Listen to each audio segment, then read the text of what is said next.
Ladies and gentlemen, welcome wrestling fans worldwide to Knoxville and the Great Smoky Mountains for the Ron Fuller, Tennessee Studcast. 6 feet 9 inches tall, 265 pounds. This historic podcast from one of the most respected and successful wrestlers and promoters will follow the footsteps of the largest and oldest wrestling family on the planet. Listen to what I'm saying. That's right. Bring that camera in here a little bit closer. Through 93 years and 4 generations. The stud has arrived. Old school or new fan, this unique broadcast will educate and captivate as Ron details decades of professional wrestling's growth with truly unforgettable stories. I want those people out there at home to hear the stud. Sit back and enjoy the ride with the Tennessee Stud. The Tennessee Stud. You will learn that name. You will remember it. And now, the stud is here. All right, here we go. Let's see what happens today. Welcome in, everybody. It's David Summers hosting another Studcast with the Tennessee Stud, Ron Fuller. It's the story of wrestling in America as told by the stud whose family started the profession 100 years ago. Let's step back into the ring, back into time, and get hooked up with the Tennessee Stud, Ron Fuller. Ron, what's going on in the Great Smoky Mountains of Tennessee? Oh, beautiful day, my man. Really, really nice. A little cool last night down there into the 40s, you know, but that's nice. I'll take it. We're getting 70s in the day and beautiful, beautiful weather. Leaves are beginning to turn a little bit, man. So nice. It's a great time of year up here in this part of the country. And wow, I've kind of recently moved to Sevierville and out of the actual mountains there in Cosby where I was. Right. But, and I found out how many people love the Smoky Mountain National Park. Oh, really? Oh, wow. It's the most visited national park that we have and probably in the world. Who knows? But, yeah. But Sevierville, that area where you are, that's still a real nice area, though. Oh yeah, gosh, man, great views of the Smokies, but everybody's got to come through there. It seems like to get there. Yeah, and it's just traffic here is pretty remarkably bad. But at the same time, I don't blame everybody for coming here. It is a beautiful place to live. Hey, we know what you mean because a lot of people say you can't get to Panama City Beach without driving through Dothan, Alabama, which, by the way, when we hit 69 or 68 degrees, that's a cool spell down this way. So anyway. Oh, yeah, man. I mean, you know, it's a different animal here. Yeah. But wow, it's a pretty cool animal. Yeah, you're talking 40, so yeah, you're talking almost winter for us. All right, listen, I got to tell you, man, what a great show last week, Stud. That was a ton of fun. You know I'm a fan of Harley Race and hearing the stories. Harley defended the NWA World title in both territories on the show last week, and all kinds of records were set at the end of September of 1978. Fans saw some fantastic world title matches in person, face-to-face, and really got some huge surprises. And I know your Studcast fans enjoyed the heck out of that last week. Well, you covered it pretty good, man. It did set a whole lot of records, and wow, what some fantastic matches. These Broadways, I call them, these 60-minute matches can be just phenomenal. Fans get really, really to experience what wrestling should be all about. I don't think they do them anymore, Dave. I doubt there's ever been one in the last 20 years, maybe. 60-minute match. But, those matches were so phenomenal. And along with my turning babyface, up in down there in the southeastern Gulf Coast, and my brother Rob was down there at this point. And the Mongolian Stomper just arrived there. Don Carson was there, Gorgeous George Jr. And there were some changes coming down there. We're adding another English star, a great friend of Tony Charles, called Sir Winston. So we're about to do some things in both of the territories and in southeastern Knoxville the big old Japanese star, man, and the fan favorite there, Toru Tanaka. He's going to be on the next card down in the southeastern Knoxville area, and some new faces are also going to be arriving there. Ken Dillinger is a new masked man coming called the Destroyer. Hippie Mike Boyette, you familiar with him, my man? I'm sure. Yeah. An old star from the former Gulf Coast territory is going to make his first appearance there, ever. Mike Stalling is going to be returning soon, and he's going to be ending his southeastern Gulf Coast run. Wow. Hey, you were not exaggerating at all, Ron. If I counted correctly, that's 10 wrestlers, both new and former stars, being injected into the 2 southeastern territories, right? So, yes, that's correct, man. Wow, you did a good job tallying that up, my man. I'm glad I got 10 fingers. It looks like it was going to be a really busy end of the year. Well, that's for sure. You know, I was going to be back and forth on a regular basis, but at least as a babyface in both territories.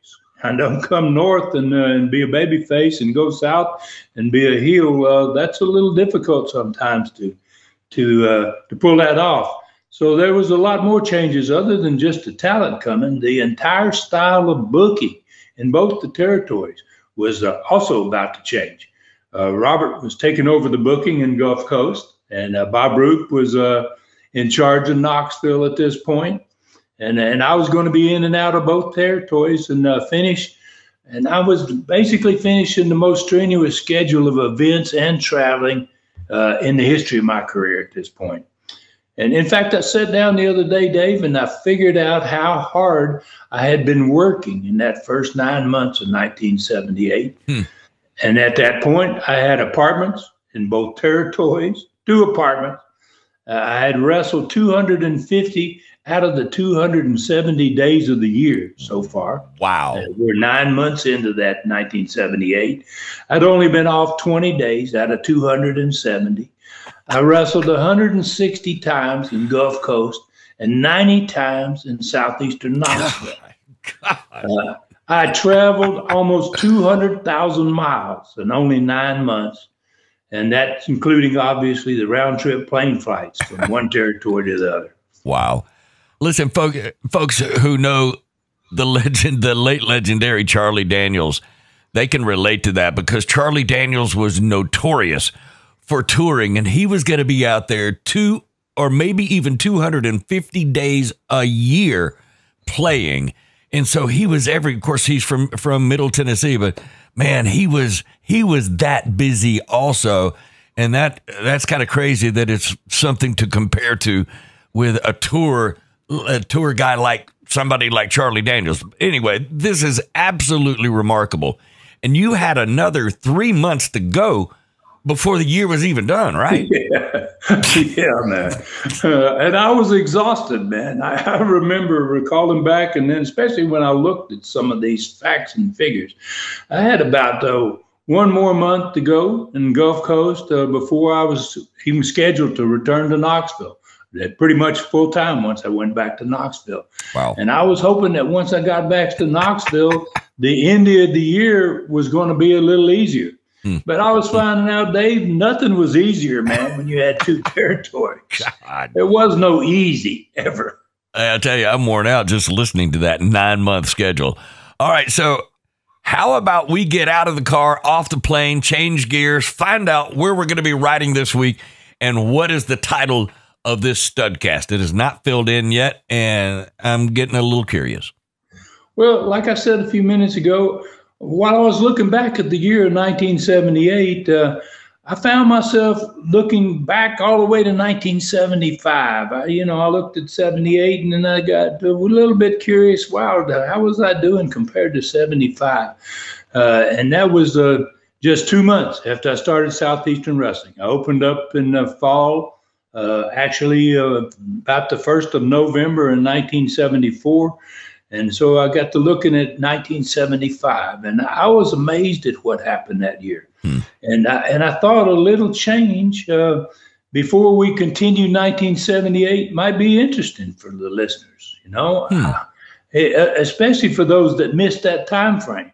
Right. Spend maybe take this Studcast and spend this time discussing where all of this two territory stuff that's going on in 1978 got started, how all this began for fans that maybe joined Studcast later on. And I think other Studcast fans are going to like this possibility as well. Well, I mean, I understand why I didn't get a title for this episode. So what are you going to call this one? This Studcast? Okay, so since we're about to record our 270th episode, amazing 270th episode, let's do something different today. There's a great number of new listeners out there now, and maybe they might enjoy getting to ride kind of from the start here. Back to 75 is kind of like starting to ride again. So like I said, even I was amazed when I looked back at this past week. I took this time to check back and see what actually happened. Mm-hmm. And I was looking at 78. I jumped back even further. And maybe those longtime riders, people that have been riding with us for a long time, they might find this as interesting as I did. When I looked a bit closely at 75, I was like, wow, I can't believe all this was going on. So I'm going to call this Studcast number 270, Looking Back 1975 Stars and Highlights. Hey, I think that's a pretty cool idea. I wasn't co-hosting for that time frame. I've done voice work for your show for the entire time, every episode. But I'd love to find out a little bit more about the beginning of the great Southeastern Wrestling Company. So I think that's cool. So where do we ride first? Well, for those listeners that are new, you're going to get to hear about the stars of the first year. That's when I became not just a wrestler, but also a promoter, a booker, and the owner of my own company. And for those that's been taking these rides weekly, I think you're going to be blown away, maybe as much as I was when I took this look back. We're going to begin with the Southeastern Stars of 1975, wrestlers that were going to put Southeastern wrestling on the road to becoming the best small territory in the world, which we were accomplished by about 1977. We were the biggest and the best of the small territories. Mm-hmm. And after we discussed the individual stars that I made a list of, I'm going to give fans my favorite 11 matches and cards of 1975. Oh, cool. All right. Now, I think that's going to be fun, Ron. So let's talk about the stars that set Southeastern wrestling on its way to success. And how do you begin a list like that? Because I know it's going to be not just huge, but really meaningful. I mean, some major stars. Well, absolutely. It certainly is. And I realized that when I look back at 75. So I think I'm going to introduce them, Dave, and I got to apologize for this in advance for those that I have not listed here. And I know I've missed some, but I'm going to try to list them in kind of the order of their importance, along with, their time frame. Were they early in 75 or later in 75? So there's really no order here. But I just want to acknowledge these people that helped make Southeastern wrestling such a huge success. And I got to start it off with a guy named Ron Wright. And I do that because he was already a legend there when I arrived. And he was nice enough, him and his brother, to get on board and to want to become part of it. And he was there beginning to end, just about. And it didn't end in a good way. And we're going to get into that when we talk more about 1979. But still, I have to acknowledge Ron Wright. He was a tremendous talent, babyface or heel. Didn't make any difference. He could do it all. Mm-hmm. And so that's going to be the first one I want to mention. And I can't take a whole lot of time here. Gosh, I could spend this entire Studcast on Ron Wright. Yeah. And in fact, I have done Ron Wright. I think he was the second show I ever did as a Super Studcast. Yep. So I spent 2 hours on him there, and fans can go and find those Super Studcasts. And you always mention that later in the show. But it's on my website. They're all there at tnstud.com. And so Ron Wright is first on my list. The second on my list is a guy that's world famous. And And he did so much for me, became a very, very close friend before it was all said and done. Wrestled for me way on into the 80s. We're talking about 75. For more than 13 years, he wrestled on my cards every year, and many times every year, as a matter of fact. And that was Andre the Giant. And obviously, we all know what he meant to wrestling. And he meant just the same thing to me and to my companies as well. He's a tremendous talent, and wow, all over the world, maybe one of the most, probably the most recognizable wrestler in maybe the history of the sport. Next guy on my list, Danny Hodge. Danny Hodge was there with me in 1975. He caused me to have a little problem there because of his pushing the next guy on the list to do something crazy, man, and cost me a little bit of money and caused me a little bit of a problem. But Danny Hodge was one of the greatest wrestlers of all time, maybe the greatest amateur wrestler of all time. Good enough that now the best wrestler in the country every year, amateur-wise, in high school, collegiate specifically, is they get the Danny Hodge Award. So, that says everything about his importance to not just professional wrestling, but to amateur wrestling as well. Yeah.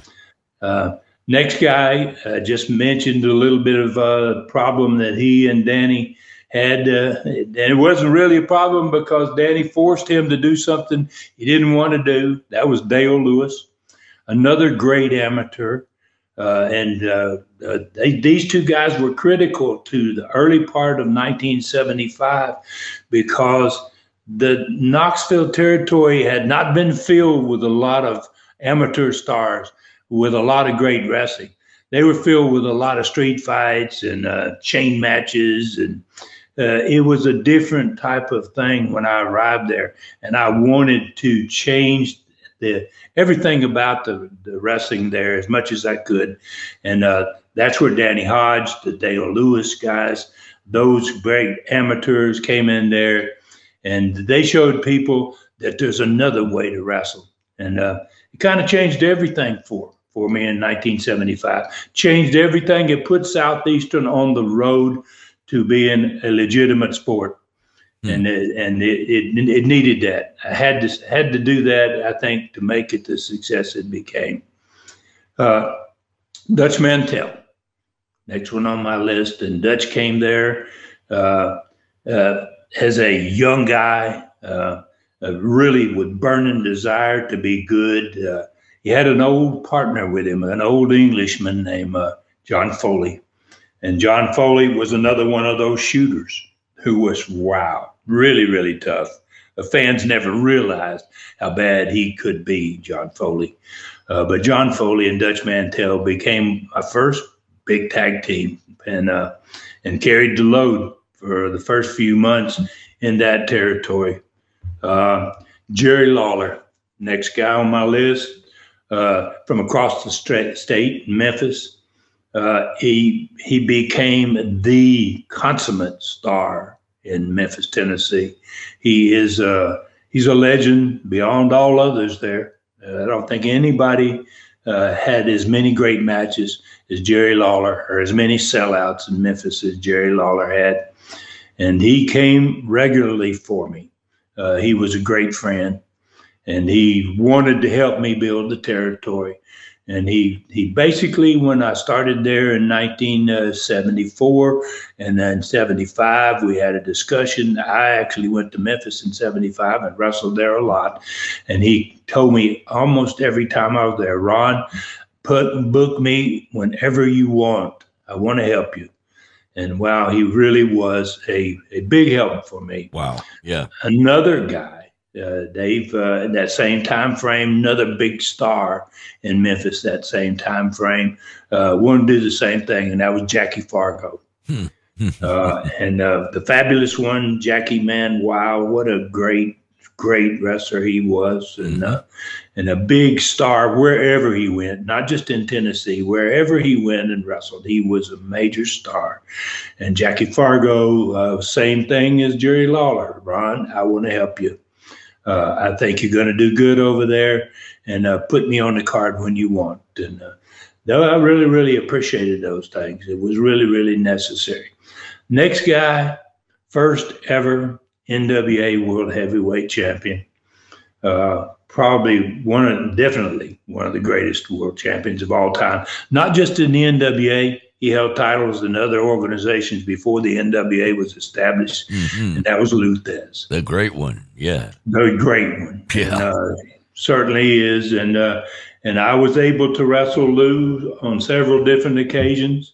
Lou took really great care of me as a heel. I started out in 1975 as a heel in Southeastern, and I wrestled Lou, and he put me over every time, that was just unbelievable to me, and it said a lot for how he felt about me. But it was not just me that Lou really was beholden to. It was my family.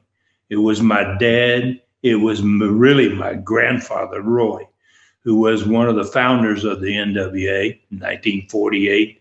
So when Lou was there, we talked my family. That's all he wanted to talk. Lester and the Fields brothers. And while he knew them all, he had wrestled for all of them. And he was maybe one of the most consummate professional champions of any sport. Wow. He was a great credit to his sport. Did he was he the type that just liked to talk about the old times, the guys that came before him? Was that the kind of conversations you two got into? Well, he wanted to talk about the newer times, but I wanted to talk about the old guys. Right. Okay. I knew these names, and I was always questioning him about if we had a discussion and I brought it up, it was talking about somebody from the old days. Yeah. Okay. And there's another guy on this list that is one of those guys from the old days. Yeah. That was a great friend of mine. But Lou was just a great guy. He was really, really interested in my family because we had such a great history. He recognized it. And so, we talked a whole lot about my family. I bet you. Next one on my list, man, probably people won't probably be aware of. And he actually only wrestled for me once, but it was so important to me because his name was big in wrestling at that point. And I had met him in St. Louis in 1973 and 74. He worked St. Louis a lot. I was working St. Louis a lot for the NWA president, Sam Muchnick. And he said, Ron, book me. I want to work for you at least once. I want to help you get started. And that was Bobo Brazil. Yeah. Great wrestler. Wow. Worldwide star. Next one is Cowboy Bill Watts. And him, and this is kind of a group came early on out of Florida because I had been in Florida for 4 years, and they all, when I left there, wished me the best. And everybody on those cards says, Ron, I want to come and work for you. I want to help you get your business started. And he was one of them, Cowboy Bill Watts. He was the booker when I left Florida for Eddie Graham.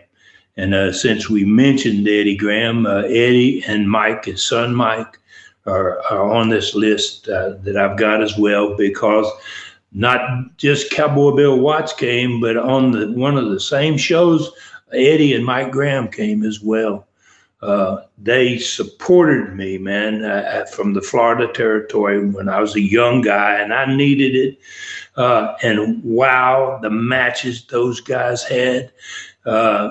These people in Knoxville back in that time frame, Dave, they were seeing the greatest in the world.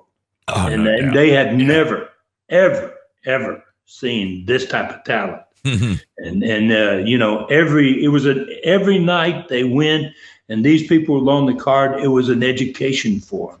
They saw things that I don't think they would have ever seen if I hadn't have come to Knoxville and started my own company. Two more guys here that I'm about to mention, Ric Flair and Ken Patera. Both of them 1975, young guys, just like I was, basically, you know, and headed for a great future. Obviously, Flair for a tremendous future. Ken Patera was a tremendous athlete, and they came and wrestled each other for me, which was, wow, it was a phenomenal match. Not just a phenomenal match, but at the same time, it was a phenomenal experience for those that sat in that building in the Coliseum to watch it. And those guys, Flair was a lifelong friend. I never got to meet, spending time with Patera because they came out of the Mid-Atlantic territory to wrestle for me in that one event. Next is another world champion, one that I wrestled in April 1975. Wow, one of the greatest amateurs of all time, became the professional champion, and Jack Briscoe was legendary, like a lot of others that NWA champions. Jack is still today a legend, and also his brother Jerry Briscoe worked for me several times, and a lot of times when Jack was on the card, I would book Jerry. And Jerry was in the Mid-Atlantic territory. He was in the Florida territory some. But whenever Jack came to Knoxville, I knew he never got to see his brother very much. Wow. When he was world champion. Wow. And I would intentionally call Jerry and say, Jerry, I want to put you on the card with Jack. And wow, Jerry loved it. Obviously, Wow. It gave those two guys time to spend together. When Jack's on the road, you're world champion. You're on that 250 days out of 270. Yeah. That's a Jack Briscoe world champion schedule. Wow. Yeah. So, you know, he was doing that kind of travel, except his wasn't 200,000. It was probably 500,000 miles a year.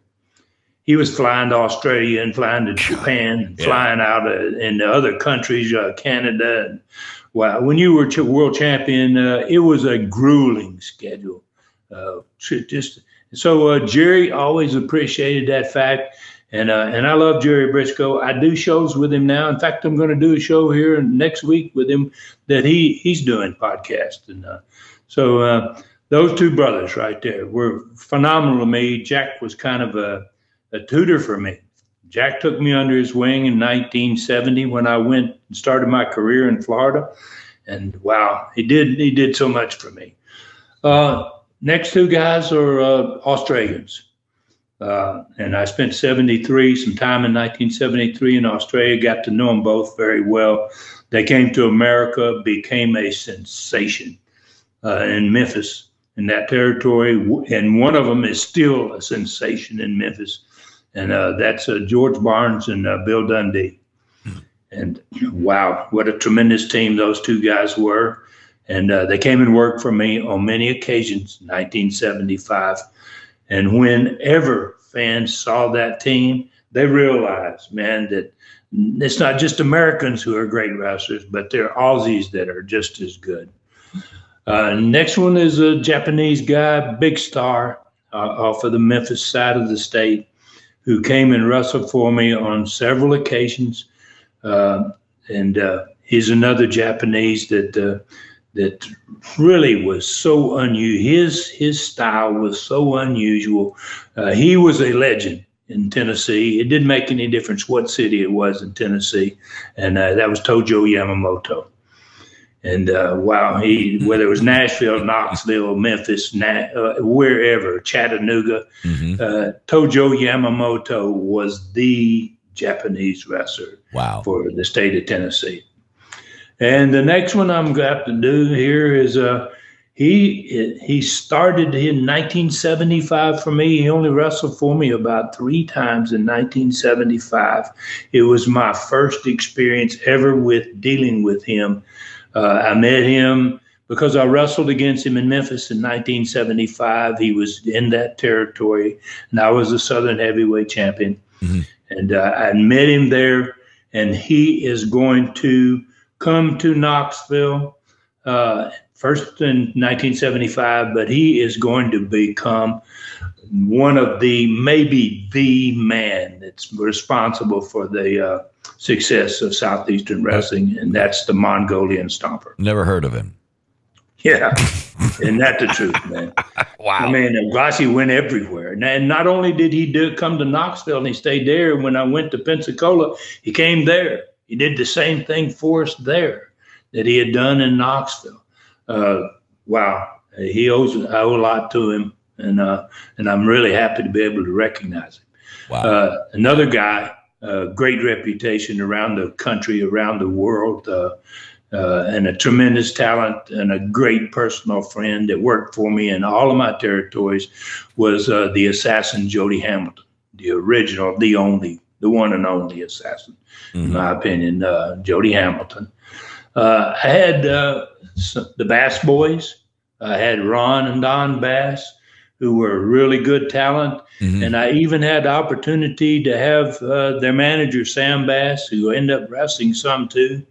All of those guys involved for me, especially in 1975 and getting me started in 1975.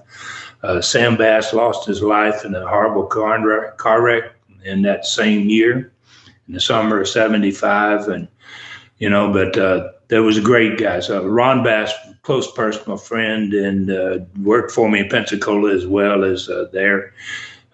Next one is a cousin. Wow. And I cannot take away from what Jimmy Golden did for me. And wow. And Jimmy is not just my cousin. Jimmy is one, in my opinion, one of the great talents in the history of the sport. And when you look back at his career and all the things he's done, and his crazy, bunkhouse buck from being bunkhouse buck, my brother managing him. Jimmy Golden could do literally anything in the ring. In 1975, I needed that type of talent. And Jimmy went with us down to Southeastern Gulf Coast. And, this was he's a phenomenal, been a phenomenal help to me. And I'm glad to have him on this list. Another one on this list becomes one of the great stars, man. He wins that NWA belt. He doesn't hold it but a week, but he becomes a star through just about everywhere he ever went. Is Tommy Rich. Tommy's on this list, and he certainly deserves to be. And he's still a great friend today. We talk a whole lot. I see him at all these different events. It's a real pleasure to be around Tommy Rich. He's a great guy and a fun guy to be with. Another guy that was really, really a great star and very underrated. He did not get the acclaim he should have. Was Ricky Gibson, and his brother went on to have huge success. Robert Gibson, Rock and Roll Express, obviously, but Ricky was a tremendous wrestler. Wow, gave you a great match every night. Yeah. Another guy who was not only helpful to me in 1975, but was helpful to my father in just about every promotion my father ran. He was a big name star everywhere in the world, and a most unusual character that deserves respect from everybody that's ever gone to watch the wrestling match, the Sputnik Monroe. Yeah, what a name. Yeah. Oh, Sputs, and he was there for me in 75. He worked as many shows as I would put him on. He wanted to help me just like he helped my father. And he was like a father to me. We were so close, my family to Sputnik. And the next guy was a partner of his, and they had one of the most famous tag team relationships ever. And this guy does the same thing for me in 1975. He comes there for me in 1975, and he is there for me in every territory I had all the way through, and that was Norvell, Austin. And another great talent, really, really a great wrestler. Tommy Siegler. I don't know if a lot of fans recognize this name. He was out of the Carolinas, came there in '75, became one of the first Southeastern champions, a great wrestler and a great athlete and a great guy. People loved Tommy Siegler. He became a big star in '75, and he deserves a lot of credit for what happened to make Southeastern big. My next one on there is my brother.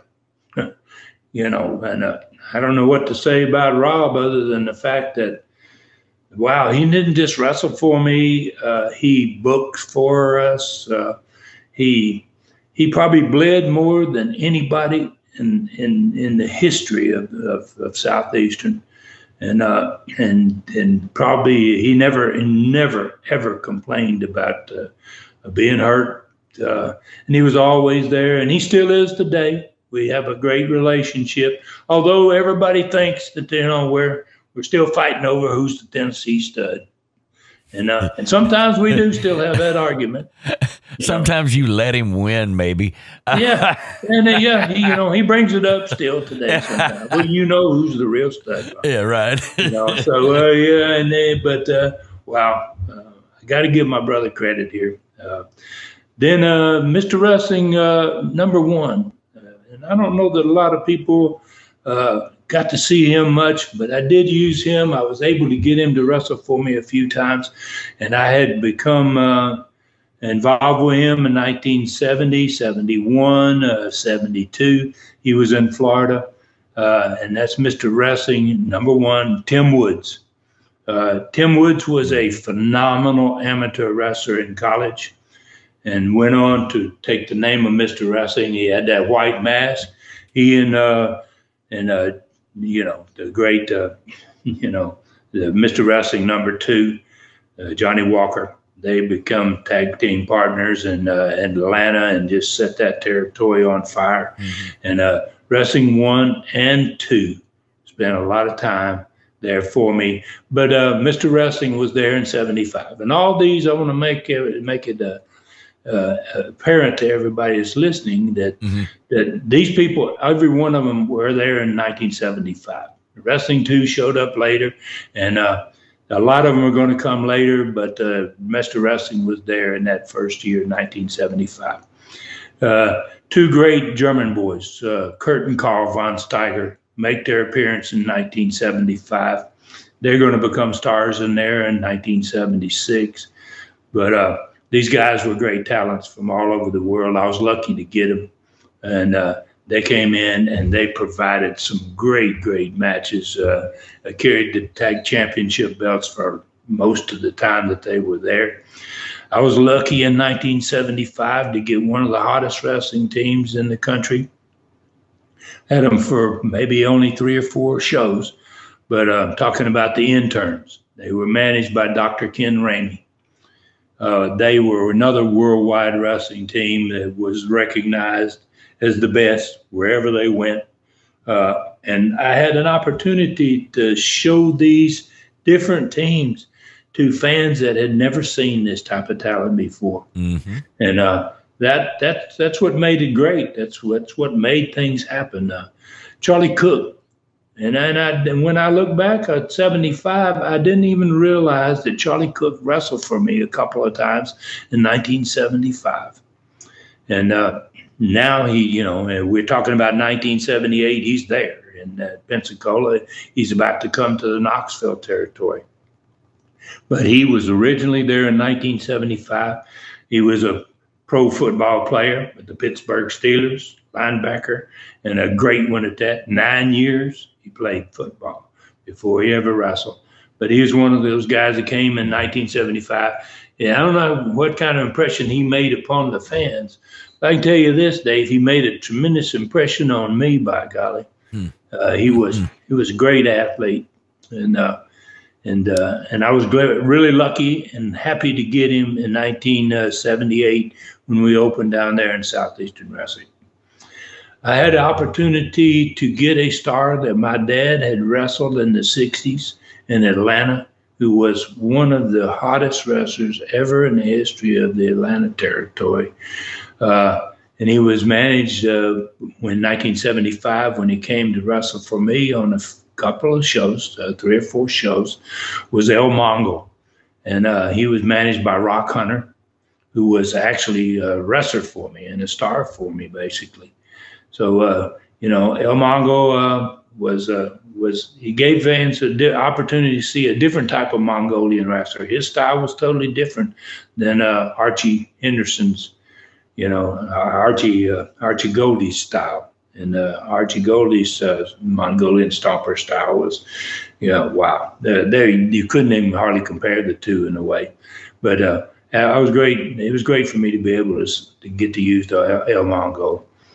Another guy came there. It wasn't until November of 1975 who became a star everywhere I ever took him, everywhere I ever used him. And I think probably he became a star everywhere he ever went in any territory.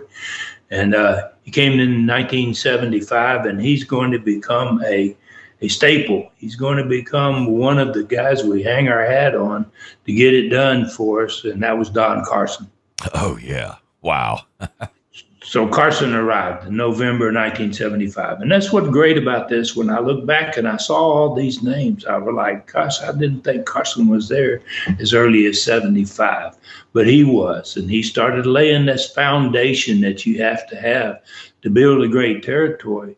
Is you have to have a lot of stars, and you have to have a great group of them that are territory builders. And that's what Don Carson was. And Don Carson's greatest asset, I think, was his ability to bring life to your dressing room.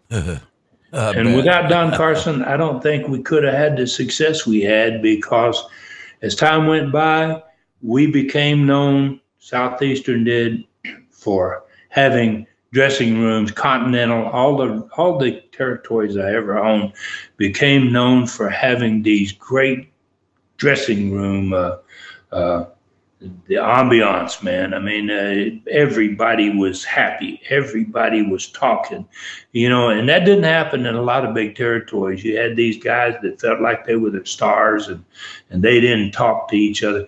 Dressing rooms, I've been in a lot of them in other territories in which you go, wow, this is horrible. Well, how can people deal with this day after day? And Don Carson made that happen for us in Southeastern, and we just kept that. It just seemed to keep rolling after he left. He set the tone for the dressing room, and that was a great asset to your company, because if your wrestlers having a good time and they're all communicating and they're all getting along and they're all enjoying themselves in the dressing room, they're going to give you a great match when that bell rings. And so Don Carson deserves a lot of credit. Yeah. Wow. Bobby Fields, name you'll be familiar with, down in that area. Yep. Family member, one of the Welches, by way of marriage. His father, Virgil Hatfield, married my Roy's sister, one of my Roy's sisters, and he had 4 of them. So, he's one of the Fields brothers, great athletes those guys were. They bought that the old territory down there, Gulf Coast territory, from my father in 1958. They did a great job with it for many, many years. And Bobby came and worked for me several times. Same deal. Says, Ron, I want to help you. I know it's hard to start a territory. I know it's hard to make it happen. And I want to come and see what I can do to help you. And he certainly did that for me. Had some great matches for me. Next guy, I don't even know how to start with here. Where this guy, what I owe this guy, Dave. He was not just a wrestler. He was the epitome of a man. I mean, an M-A-N man. He had an aura about him, and he was probably one of the most gosh, he would probably be one of the most deadly humans if he wanted to be, that could be. And at the same time, one of the nicest people that you could ever meet. And that was Bob Armstrong. And wow. He was there in 1975, toward the end of 1975. And I had been around him some in Florida in the early 70s. I knew that if I ever had a chance to get that guy into my territory, that he was going to make me a success. And by golly, he did. And not only that, he became one of the greatest friends I ever had. And we lost a lot. It's almost exactly a year ago that he left us. Wow. And doesn't seem like it could be that long, but it's what a great guy he was, Bob. And wow, I'm glad to have an opportunity. I'm glad that I could put his name on this list, because he really just lit it up every night. No doubt. Then we got a team right at the end of December 1975. They came in. They were going to just light it up. Speaking of lighting it up, they were going to light it up in 1976 for me. And that was guys that you're extremely familiar with, Dick Dunn and Tarzan Baxter. Oh, yeah. Wow. Yeah. And those guys came in with masks on, Dave, and you have seen their talent for years and years down there in the Gulf Coast. And I knew once they came, I saw their first match. I don't know if they'd ever wrestled partners, and I know they'd never wrestled under the hood. And they went into the ring as the superstars, and by golly, they came out in my mind as true superstars. I mean, those guys looked like they had wrestled together for years and years. And they did so much for me. 1975 is when they made their first appearance. They're going to make a big name for not just themselves, but they're going to start to put Southeastern on the map in 1976. Only got a couple more. One of them came late 75. He became the manager of the championship team that we had back in those days after Dutch and John Foley's run. Norvell Austin teamed up with a guy named Butch Malone, and they got themselves a manager. I got him a manager, and a guy that I'd never done business with before that turned out to be a tremendous manager. Wow, what heat he got. And that was General Homer Odell. And Homer was a unique individual. There wasn't many Homer Odells. And he was so horrified of the fans. He was horrified of riots. He had his phobias. He was a very unusual guy. But he made a name for himself. He got fans' attention, and that's what we really needed to get the thing started in 1975. The last one on this list, I didn't realize until I was looking at this that he ever wrestled for me in 1975. I didn't think he started wrestling for me or dealing with me until 1978, until 3 years later. But I found him on one of the cards, and that's Billy Spears. So, I got Billy Spears, who in 1978 is going to go to down there in the Gulf Coast to a territory that had been dead at that point. It was really gone. And Billy Spears kind of helped me light that thing up down there. He brought in those Roger Smith and Randy Colley and that assassin team and got us off the ground down there. So, he not only gets a little credit for 75, I want to give him some credit for 1978 as well. And that's about the looking at it. And like I said at the beginning of this, I know I've missed a whole bunch. I know I've left out some guys that probably deserve it, but I got to cut it off somewhere here. Right.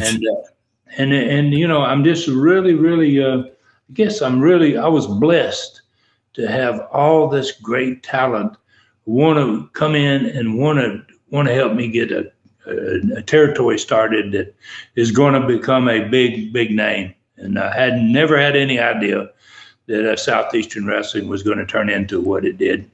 But couldn't have done it without this group. Well, definitely some big names along the way, and some of the absolute biggest in the history of wrestling, Andre the Giant among them. So I'm telling you, that is absolutely a who's who list from 1975, no doubt about it. Hey, listen, we're kind of far along in the show. I think we can just keep going without a break. The next segment, I think, is going to be pretty fascinating. You want to just run right, get right into it?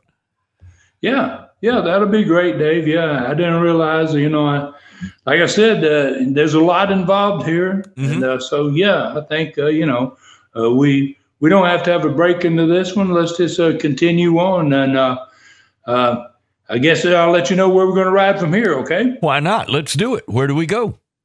Okay, I think I'm going to tell fans my choice, the most important matches of 1975. And I'll even give them the dates that they occurred. Okay. Because when I went back and looked at all these cards, I was like, wow, some of these cards were just fantastic, and the matches that occurred were very memorable as well. So let's just do that, man. Let's start now. We've talked about the stars. Let's talk about the highlights and the matches that was had, cool. and the great cards. All right. So the first one was January 24th of 1975. I think this was the first Coliseum show Southeastern ever had. And it was an NWA World Championship match between Jack Briscoe and another guy that wasn't on the list, but I'm glad to be able to speak about him now, who really, really contributed an immense amount to the wrestling for Southeastern, and that was World Junior Heavyweight Champion Nelson Royal. So on January 24th, 1975, we have a world title match for the heavyweight championship with the World Junior Heavyweight Champion taking on the heavyweight champion, Jack Briscoe. Wow. But yeah, and that was my thinking when I booked it. It's like, wow, what a match these guys are going to have. And I watched it, and it was absolutely awesome. What a great match. And Jack Briscoe won right in the middle, which is the way it should be. He's the world champion, and Nelson Royal didn't have a problem making that happen. And wow, the match was just truly remarkable. It set the tone for Coliseum matches. And, they'd never wrestled in the Coliseum. And that building had been there since the 1960s. And John Kazan, the promoter that was there before me, had never gone to the Coliseum. I don't know why. He just wanted to stay in Chilhowie Park. I felt like the Coliseum was critical to the growth of Southeastern because it was going to get us a different fan base. Not only what John had gotten, but it was going to bring in some different type of fan. So then a week later after that one, we come back with a second Coliseum event, and that was on the 31st of January 1975. It was an 18-man battle royal with the old big man himself, Andre the Giant, on his first trip to Knoxville. First time there. And wow, Andre, the relationship with Andre is just, it's the first Super Studcast. For those that want to hear it, you can get it at tnstud.com. Yeah.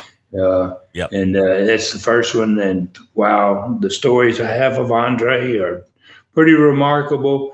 And my history with Andre is pretty remarkable, and thank God I got to meet Andre the Giant. Next event that really stood out for me was on March the 23rd, 1975. It was another Coliseum show. And it was a Coliseum show in which the Florida office sent a contingent to help me out. And the Mid-Atlantic, Jim Crockett Sr. Sent me one match to help me out. And the territory out of Memphis sent me another match to help me out. wow, I had so many friends, not just wrestlers, but promoters as well. And on this card, Crazy Luke Graham wrestled against Bobo Brazil. On this card, I wrestled against Cowboy Bill Watts. On this card, Eddie and Mike Graham wrestled against Dutch Mantell and John Foley. And what a match that was. And also on that card, March the 23rd, 1975, Ken Patera wrestled against Ric Flair. Wow. Both of them young guys. What a classic match they had. And I think they came over there from Carolina with the thought in mind, well, we're going to blow them away over there. They're never going to see anybody like this kind of talent. But I guarantee you, and I don't remember talking to Ric Flair about it, Rick, but I guarantee you they were blown away by that card. They watched those guys. They watched Graham. They watched Bobo Brazil. They watched Cowboy Bill Watts, Eddie and Mike Graham. It just went on and on and on. And I guarantee you they went back to the Mid-Atlantic going, wow, they got something going over there, So it was good. It was really good to have all those other guys on that card as well. Next one was April 11th, 1975. This card was in Chilhowee Park. And this one had a special significance for me, and it's the reason I put it on here, is I was going to be wrestling against another former NWA champion. Oh. Actually, the second ever NWA champion, the guy that beat Lou Thez for the title, Pat O'Connor. Wow. And Pat O'Connor and I were friends. I had been wrestling in St. Louis, 1973, 74. Pat and I got to be friends. Pat started letting me figure my finishes because my finishes were so much better than his. And he told me that, Ron. He goes, wow, your finishes are great. And then he started, he was the booker for St. Louis, Sam Muchnick's territory. And he by 74, he had me booking every match, figuring finishes for all of the matches. So he told me, he said, I owe you, Ron. And he said, I'm going to come and wrestle for you. You call me and tell me when. And I called in the favor on April the 11th, in 1975. And me and Pat O'Connor had a tremendous wrestling match in the old Chilhowee Park building. May have been outside, as a matter of fact, because it was April, but probably it was inside the old Jacobs building. But that's one of the memorable matches for me. Also in that same month of April, on the 27th, we're back in the Coliseum, and I wrestled for the NWA World title against Jack Briscoe. And also on that card, my brother wrestled against Jack's brother, Jerry. And that match was a classic match. It's one of the few matches in which it is the only match in which a contestant against the NWA World Champion got his hand raised and actually left the arena with the belt. In fact, Jack Briscoe had such a big problem from Sam Muchnick about it that he said it better never ever happen again. So and I actually got my hand raised. Jack got beat, and I came in. Ron Wright got involved. Jerry Briscoe got involved. It was one of those finishes, classic finish, never been done. I'm sure anyplace else, and I don't think we ever did it afterward. And it was a great match. Jack was just a very, very close friend of mine, and kind of like a mentor to me for all those years in Florida. And that was my first opportunity to wrestle against him. And what a great match we had. And like I said, Robert and Jerry actually wrestled on that same card. So it's two brothers against each other on April 27th, 1975. May the 23rd, 1975. This is another Chilhowee Park event. And the reason I put this one on there is because it was the Mongolian Stompers' first appearance ever against Tommy Rich. And And it had special significance because, Dave, we talked about how the Mongolian Stomper had been driving the fans crazy in southeastern Right. Yeah. Gulf Coast. Just coming out of the dressing room and attacking the crowd and all that stuff. Yeah. That's what happened on May the 23rd, 1975 in Chilhowie Park in the amphitheater outside.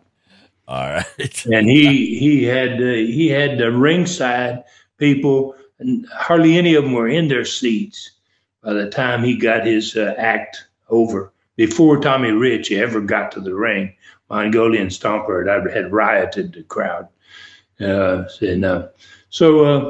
then I have 3 Coliseum events in a row in November 1975 that were, to me, kind of really stood out.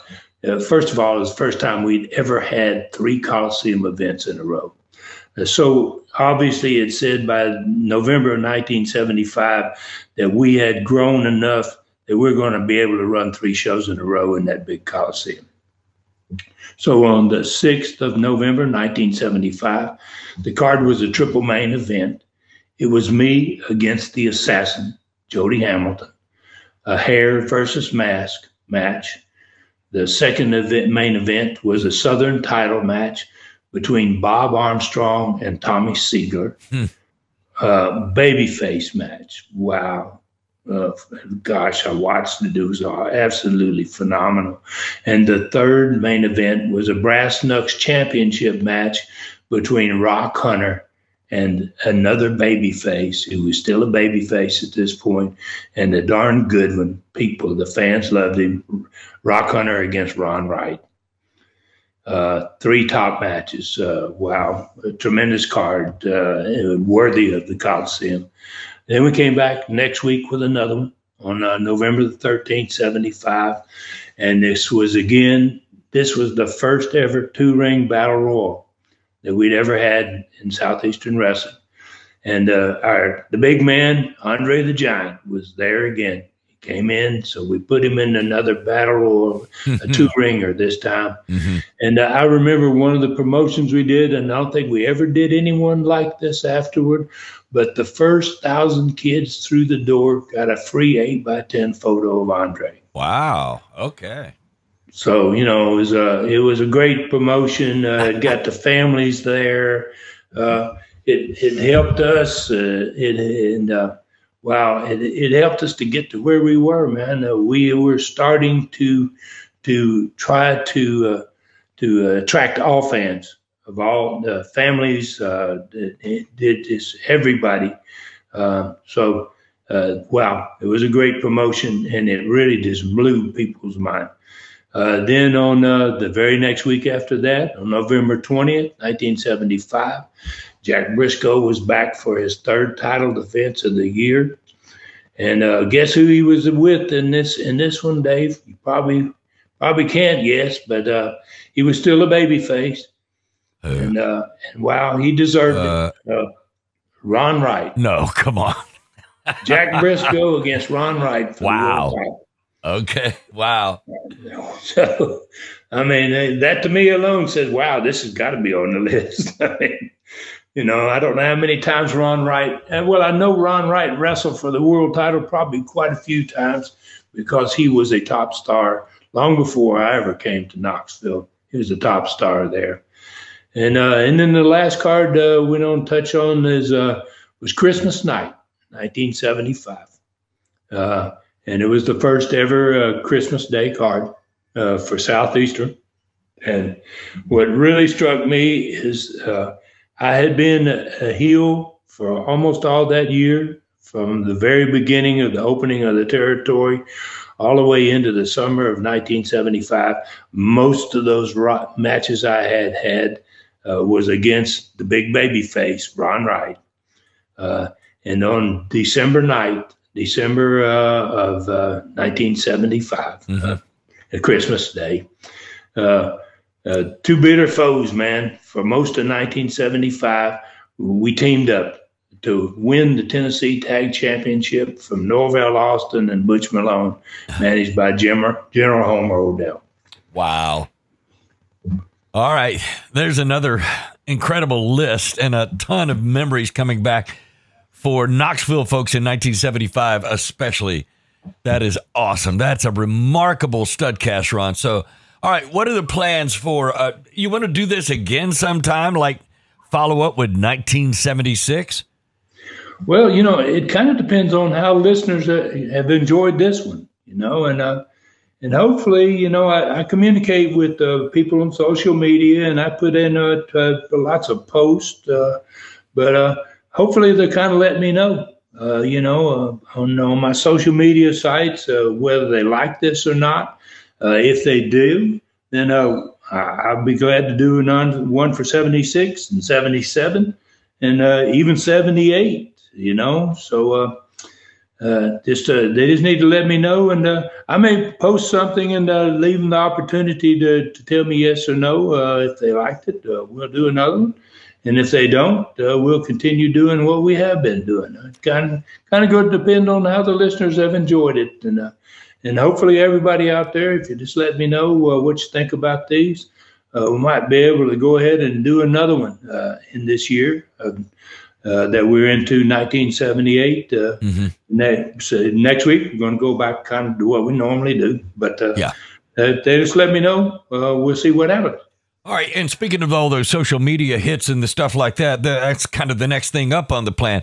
Fans can contact the Stud about how they like this episode at any of the following locations. Of course, on Facebook, as we mention every week, the Ron Fuller Welch Facebook page is full of friends. No more can be added to that page to become friends with Ron. You got to follow him at Ron Fuller, the Tennessee Stud Facebook page. Like him, follow him there, automatically become friends with a legend. On Twitter, follow him at Ron Fuller Welch. As simple as that on Twitter. The website, it's famous, tnstud.com. That's the website that everybody, it's a definite resource, tnstud.com. It's got everything, every Studcast ever done. 43 3-hour Super Studcast are there too. Only $2.99 each. They're legendary. Shop the Stud store, all kinds of souvenirs, personally autographed photos, T-shirts, and the thrilling Lion novel, Brutus, all at tnstud.com.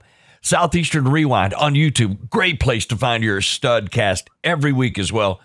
You get up-to-date info on Ron's fantastic streaming channel at ClassicContinentalWrestling.com. ClassicContinentalWrestling.com. The streaming channel now has 322 videos on it. Brutus now has 8 great chapters of Ron's own audio version of Brutus, with him doing 4 characters with his voice. There are now 74 Southeastern TV shows there, everyone from 1978 through 1982, now in the original order of production. 23 Continental TV shows, 23 USA TV shows, 42 Stud stories, 5 stars of the sport, 4 superstars of the past, and 3 2-hour documentaries. And that is only the beginning. And even up to the time this comes out, there could be more added. Subscribe now at ClassicContinentalWrestling.com. $4.99 per month or only $39.99 per year. That's a great savings. It's the best old school streaming site on the planet. Don't miss the special offer right now. Limited time only. Get a free 1-week trial on ClassicContinentalWrestling.com. Okay, Ron, so we're back in the saddle. We take the big ride next week. And do we go back to 1978? Well, that's what we're going to do, I think, my man. We're going to jump back in the saddle. We're going to return to October of 1978. And basically, we're going to try to pick up where we left off last episode. And Southeastern Knoxville is going to see the return of Tora Tanaka, man. The arrival of a new mass wrestler, the Destroyer. Ronnie Garvin, we'll be talking about Ronnie Garvin and Malenko in a Southeastern tag title match. And Mike Stallings is going to make his appearance there in Knoxville. And he hadn't been there since he had spent the first 9 months or 10 months in Southeastern Gulf Coast. So Southeastern Gulf Coast, speaking of that, is just as hot as Knoxville at this point. And there's a triple main event there. And I'm going to have my first ever babyface match in that territory's history. against the Mongolian Stomper managed by Gorgeous George Jr. Bob Armstrong and Tony Charles going to team up to go after the new Southeastern belts of the Assassins. We've dropped the Gulf Coast name, and the titles now are going to be called Southeastern titles. And in this another match on that triple main event, and my brother Robert is going to meet Don Carson in a Texas death match. And obviously, there's going to be more about this continuing story, basically, about the Knoxville War of 1979. And that's as we move closer to that time frame, obviously. Oh, good deal. All right, so that's quite a lineup, Stud, as we return to the usual format. Any final words today as we get ready to wrap it up? Well, I certainly hope everybody has enjoyed the show out there today. I know it's a little different, and it was unexpected. It was unexpected for me. I didn't even think I would get into this until I actually went back to look at 1978. But anyway, I hope you've enjoyed the show, and I hope you'll let me know on my social media sites if you have enjoyed it. And we'll try to see about doing some more of these. And as always, I want to thank everybody out there for listening. Take care of yourselves and others, and may God bless us all. For Ron Fuller in the Great Smoky Mountains, I'm David Summers saying thank you for listening. Find me at davidsummersproductions@gmail.com. This Studcast is a David Summers production for Tennessee Stud, LLC. Thanks for joining us today for this historic Studcast. The true story continues next week. So full Nelson your friends and point them in our direction for another ride with the Tennessee Stud. 1, 2, 3. This is David Summers saying so long from the Great Smoky Mountains.